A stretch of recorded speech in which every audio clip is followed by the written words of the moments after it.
Good morning to everyone. It's a pleasure to introduce myself to you. My name is Rameshri and I am from 10th standard A section. Today I am here to speak a few words about sports.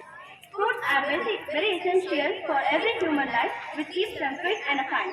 The National Sports Day in India is celebrated on 29th August every year. It is celebrated to commemorate the birth anniversary of the hockey legend Major Dhyanchand's Singh. Sports has a great importance in every stage of life. It also improves the personality of the people. Sports keeps our all organs alert and our hearts become stronger by regularly playing some kind of sport. Playing regular sports can help maintain diabetes, improve heart function, and reduce stress and tension in an individual. Sports bring discipline in life. Without sports in human life, it seems too boring. Sports activate all the cells and keeps the body active, fit, and still. Sports improve thinking ability and reduce the stress of the mind. Those people with not so much interest in sports are less active and also have chance of getting identities in every stage of life and also show lethargy in work. Sports should be made mandatory in the school so that at an early age they can know the benefits of sports.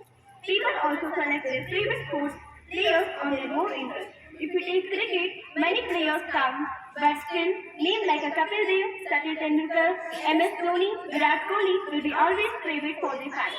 Sports is generally recognized as a system of activities which are based in athletes, such as Olympic Games. Sports are always played under government rules, which helps to serve fair competition.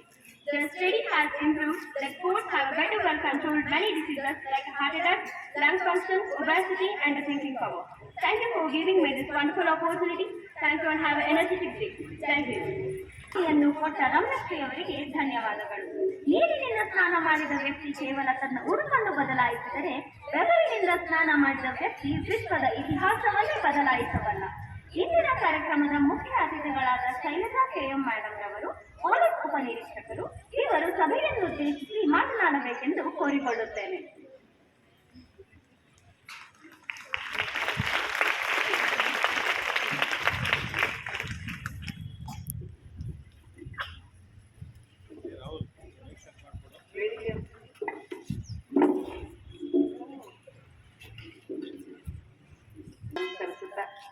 ನಿಮ್ಮ ಮಕ್ಕಳನ್ನ ನೋಡಿದ್ರೆ ನಮಗೆ ಒಂಥರ ಖುಷಿ ಆಗ್ತದೆ. ನಾವು ನಿಮ್ಮ ವಯಸ್ಸಲ್ಲಿ ಈ ತರ ಇದ್ವೋ ಇಲ್ವೋ ನೆನಪಿಲ್ಲ, ಬಟ್ ನಿಮ್ ಡಿಸಿಪ್ಲಿನ್ ನೋಡಿದ್ರೆ ಎಷ್ಟು ಚಂದ. ನೀವು ಕುಂತಿರೋ ರೀತಿ, ನಿಮ್ಮ ಡಿಸಿಪ್ಲಿನ್. ಪ್ಲೇ ಗ್ರೂಪ್ ಅಂತ ಹೇಳಿದ್ರೆ ಈಗ ಮಕ್ಕಳು ಪ್ಲೇ ಗ್ರೂಪ್ ಅಂತಂದ್ರೆ ಆ ಮಕ್ಕಳು ಕೂತಿರೋ ಸಿಸ್ಟಮ್ ನೋಡಿ, ಏನಪ್ಪ ನಾವು ಆ ಪೊಸಿಷನ್ ಅಲ್ಲಿ ಕೂರಕ್ ಆಗುತ್ತಾ ಇಲ್ವೋ ಅಂತ ಆ ತರ ಭಾವನೆ ಬರ್ತಾ ಇದೆ. ಇವತ್ತು ನಿಮ್ಮ ಶಾಲೆಯ ಕ್ರೀಡಾ ಉದ್ಘಾಟನೆ ಇರೋದ್ರಿಂದ ಎಲ್ಲಾ ಮಕ್ಕಳುಗಳು ಕ್ರೀಡೆಯಲ್ಲಿ ಭಾಗವಹಿಸಿ ಅಂತಂದು ಹೇಳ್ತಿದ್ದೀನಿ. ಎಲ್ಲರೂ ಗೆಲ್ಬೇಕು ಅಂತಂದು ಯಾರು ಇದು ಮಾಡಬೇಡಿ. ಸೋತವರು ಮುಂದೆ ಒಂದು ಅಚೀವ್ಮೆಂಟ್ ಮಾಡೇ ಮಾಡ್ತಾರೆ ಅಂತಂದು ನಿಮ್ಮ ಹೇಳ್ತಾ ಇದಾರಲ್ವಾ. ಸೋತವರೆಲ್ಲರೂ ಸಾಧನೆ ಮಾಡೇ ಮಾಡ್ತಾರೆ, ಗೆದ್ದವರು ಸಾಧನೆ ಮಾಡ್ತಾರೆ. ಮತ್ತು ಗೆದ್ದವ್ರು ಏನಾಗ್ತಾರೆ ಅಂತಂದು ಹೇಳ್ಬೇಡಿ. ಸೋಲಿನೇ ಗೆಲುವಿನ ಮುಖ್ಯ ಮುನಾದಿ ಅಂತಂದು ಹೇಳ್ಬೋದು. ಇದರಲ್ಲಿ ನಿಮ್ಮಲ್ಲಿ ಸ್ಟೇಟ್ ಲೆವೆಲ್ ಪ್ಲೇಯರ್ಸ್ ಇದ್ದಾರೆ ಅಂತಂದು ನಿಮ್ಮ ಮೇಡಮ್ ಹೇಳಿದ್ರು. ಸ್ಟೇಟ್ ಲೆವೆಲ್ ಪ್ಲೇಯರ್ಸ್ ಇದ್ದಾರೆ. National Sukrutha national medal powerlifting ಅಲ್ಲಿ ಮೆಡಲ್ ವಿನ್ನರ್ ಮಾಡಿದ್ದಾಳೆ.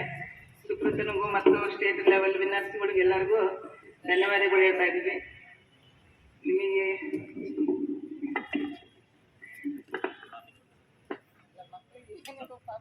ಸ್ಪೋರ್ಟ್ಸ್ ಬಗ್ಗೆ ಆಮೇಲೆ ಪುಸ್ತಕದ ಬಗ್ಗೆ ನಿಮ್ಗೆ ಎಲ್ರಿಗೂ ಗೊತ್ತಿದೆ ಅಲ್ವಾ. ನಿಮಗೆ ಕಾನೂನು ಬಗ್ಗೆ ಏನಾದ್ರು ಗೊತ್ತಿದೆಯಾ? ಟ್ರಾಫಿಕ್ ಬಗ್ಗೆ ಯಾರಿಗಾದ್ರೂ ಗೊತ್ತಿದೆಯಾ? ಟ್ರಾಫಿಕ್ ಬಗ್ಗೆ ವೆರಿ ಗುಡ್. ಏನ್ ಗೊತ್ತಿದೆ ಪುಟ ನಿಮಗೆ? ಒಬ್ಬರೇ ಹೇಳಿ ಏನ್ ಗೊತ್ತಿದೆ?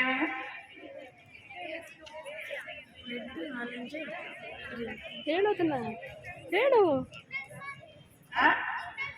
Very good. ಎಲ್ಲ ಚಪ್ಪಾಳೆ ಹಾಕಿ. ಎಲ್ರಿಗೂ ಗೊತ್ತಿದೆ ಸಿಗ್ನಲ್ಸ್ ಬಗ್ಗೆ. ದಾವಣಗೆರೆಯಲ್ಲಿ 22 ಹತ್ರ ಸಿಗ್ನಲ್ಸ್ಗಳಿದಾವೆ. ಇಡೀ ಸಿಟಿ ತುಂಬಾ ಸಿಗ್ನಲ್ಸ್ಗಳಿದಾವೆ. ಎಲ್ಲಾ ಸಿಗ್ನಲ್ ಅಲ್ಲೂ ನೀವು ಎಲ್ಲಿ ಸಿಗ್ನಲ್ ಜಂಪ್ ಆದ್ರೂ ನಿಮ್ಮ ಫೋಟೋಗಳನ್ನ ಕ್ಯಾಪ್ಚರ್ ಮಾಡ್ತಾರೆ. ನೀವಲ್ಲ, ನಡ್ಕೊಂಡು ಹೋಗೋರೆಲ್ಲ ನಿಮ್ಮ ಪೇರೆಂಟ್ಸ್ಗಳು ಸಿಗ್ನಲ್ಸ್ ಜಂಪ್ ಆಗ್ತಾ ಇರ್ತವೆ. ಆಮೇಲೆ ಪ್ರತಿಯೊಬ್ರು ನಡೆಯುವಾಗ, ನೀವು ಮಕ್ಕಳು ಶಾಲೆಗೆ ಸೈಕಲ್ ತಗೊಂಡ್ಬರ್ತಾ ಇರ್ತೀರಾ. ನೀವು ಸೈಕಲ್ ಅಲ್ಲಿ ಬರುವಾಗ ನೀವು ಆದಷ್ಟು ನಿಮ್ಮ ಲೆಫ್ಟಿನಲ್ಲೇ ಹೋಗ್ತಾ ಇರಿ. ಯಾರಿಗೂ ಇದನ್ ಮಾಡಕ್ ಹೋಗ್ಬೇಡಿ. ನಿಮ್ ಪೇರೆಂಟ್ಸ್ಗಳಿಗೆ ಹೇಳ್ರಿ, ಕಂಪಲ್ಸರಿ ಹೆಲ್ಮೆಟ್ ಅನ್ನ ಹಾಕೊಂಡು ಗಾಡಿಗಳನ್ನ ಓಡಿಸ್ಬೇಕು ಅಂತಂದು ಹೇಳ್ಬೇಕು. ಪ್ರತಿಯೊಬ್ರು ಡಾಕ್ಯುಮೆಂಟ್ಸ್ ಅನ್ನ ಪಕ್ಕ ಇಟ್ಕೊಳಕ್ ಹೇಳ್ಬೇಕು. ಆಮೇಲೆ ನಿಮ್ ತಂದೆ ನಿಮ್ಮನ್ನ ಕೂರ್ಸ್ಕೊಂಡ್ ಬರುವಾಗ ಮೊಬೈಲ್ ಅಲ್ಲಿ ಮಾತಾಡ್ಕೊಂತ ಬರ್ತಾರ, ಹೌದಲ್ವಾ?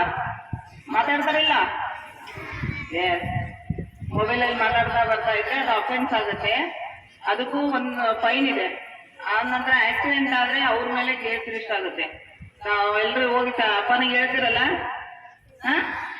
ಅಪ್ಪನಿಗೆ ಹೇಳ್ಬೇಕು ಕಂಪಲ್ಸರಿ ಹೆಲ್ಮೆಟ್ ಅನ್ನ ವೇರ್ ಮಾಡಿ. ಆ ನಂತರ ಮೊಬೈಲಲ್ಲಿ ನಮ್ಮನ್ನು ಕೂರ್ಸ್ಕೊಂಡು ಮೊಬೈಲಲ್ಲಿ ಹೋಗುವಾಗ ಮೊಬೈಲಲ್ಲಿ ಮಾತಾಡಬೇಡಿ ಅಂತಂದು ಹೇಳಿ.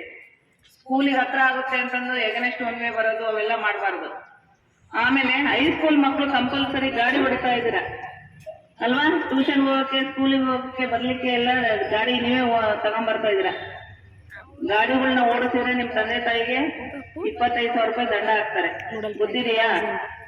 ಪೊಲೀಸರ ಕೈಗೆ ನಿಮ್ ಗಾಡಿ ಸಿಕ್ತು ಅಂದ್ರೆ 25,000 ರೂಪಾಯಿ ಕೋರ್ಟ್ ಫೀಸ್ ಇದೆ, ದಂಡ ಹಾಕ್ತೀವಿ. ನಮ್ಮಲ್ಲಿ ಏನಪ್ಪಾ ಅಂದ್ರೆ ಎಲ್ಲ ಪರಿಚಯ ಇರೋದ್ರಿಂದ ಇದುವರೆಗೂ ಯಾರು 25,000 ರೂಪಾಯಿ ದಂಡ ಹಾಕಿಲ್ಲ ದಾವಣಗೆರೆಯಲ್ಲಿ. ಶಿವಮೊಗ್ಗದಲ್ಲೆಲ್ಲ 25,000 ರೂಪಾಯಿ ದಂಡಗಳು ಬಿದ್ದಿರವೆ. ನೆಕ್ಸ್ಟ್ ನೀವು ಸಿಕ್ಕ್ರಿ ಅಂದ್ರೆ 25,000 ರೂಪಾಯಿ ನಾನೇ ದಂಡ ಹಾಕಿಸ್ತೀನಿ. ಓಡ್ಸಲ್ವಲ್ಲ ನೀವು ಯಾರು? ಎಲ್ಲ ಗುಡ್ ಬಾಯ್ಸ್ ಅಲ್ಲ? ಆಯ್ತು, ನಾನು ಇನ್ನೊಂದ್ಸತಿ ನಿಮ್ ಸ್ಕೂಲಿಗೆ ಬರ್ತೀನಿ. ನಾನು ಟ್ರಾಫಿಕಿನ ಬಗ್ಗೆ ಮಾತಾಡ್ಲಿಕ್ಕೆ ಬರ್ತೀನಿ. ಇವತ್ತು ನಿಮ್ ಸ್ಪೋರ್ಟ್ಸ್ ಇದೆ, ಸ್ಪೋರ್ಟ್ಸಿನ ಬಗ್ಗೆ ನೀವು ಖುಷಿಯಾಗಿ ಎಲ್ಲರೂ ಸ್ಪೋರ್ಟ್ಸ್ ಅಲ್ಲಿ ಭಾಗವಹಿಸಿ ಎಲ್ಲರೂ ಖುಷಿಯಾಗಿ ಎಲ್ಲರೂ ಮೆಡಲ್ ಅನ್ನು ತಗೋಬೇಕು ಅಂತಂದು ಹೇಳಿ, ಸೋತವರಿಗೆಲ್ಲರೂ ಸಂಕ್ರಾಂತಿ ಹೋಗಲೇ ಹೇಳ್ತಾ ಇದ್ದೀನಿ. ಗೆದ್ದವರಿಗೆ ಯಾರು ಕುಗ್ಗಬೇಡಿ, ಮುಂದೆ ಪ್ರಯತ್ನ ಪಟ್ಟರೆ ನೀವು ಪ್ಲೇಸ್ ಮಾಡ್ತೀರಾ ಅಂತ ಹೇಳ್ಬಿಟ್ಟು ನಾನು 2 ಮಾತುಗಳು ಮುಗಿಸ್ತೀನಿ. ಜೈ ಹಿಂದ್, ಜೈ ಕರ್ನಾಟಕ. ಶ್ರೀಮತಿ ಶೈಲಜಾ ಮೇಡಮ್ ರವರಿಗೆ ಧನ್ಯವಾದಗಳನ್ನು ತಿಳಿಸುತ್ತಾ ನಮ್ಮ ಶಾಲೆಯ ಗೌರವವನ್ನು ಸ್ವೀಕರಿಸಬೇಕು ಎಂದು ವಿನಂತಿಸಿಕೊಳ್ಳುತ್ತೇನೆ. ಸಂಚಾರ ಪೊಲೀಸ್ ಠಾಣೆ ದಾವಣಗೆರೆ ಇವರು 1 ಜೂನ್ 1970ರಲ್ಲಿ ದಾವಣಗೆರೆಯಲ್ಲಿ ಜನಿಸಿದರು. ಇವರು ಪೊಲೀಸ್ ಇಲಾಖೆಗೆ ಸೇರಿದ ವರ್ಷ 1993. ದಾವಣಗೆರೆ ಮತ್ತು ಶಿವಮೊಗ್ಗದಲ್ಲಿ ಕಾರ್ಯನಿರ್ವಹಿಸುವ ಇವರು ಫಿನ್ಲ್ಯಾಂಡ್, ಸ್ಲೋವೇಕಿಯಾ, ಹಂಗೇರಿ ದೇಶಗಳಲ್ಲಿ ಇಂಟರ್ನ್ಯಾಷನಲ್ ಪವರ್ ಲಿಫ್ಟಿಂಗ್ ಚಾಂಪಿಯನ್ಶಿಪ್ಗಳಲ್ಲಿ ಭಾಗವಹಿಸಿರುತ್ತಾರೆ. 2000 ಸಾಲಿನಲ್ಲಿ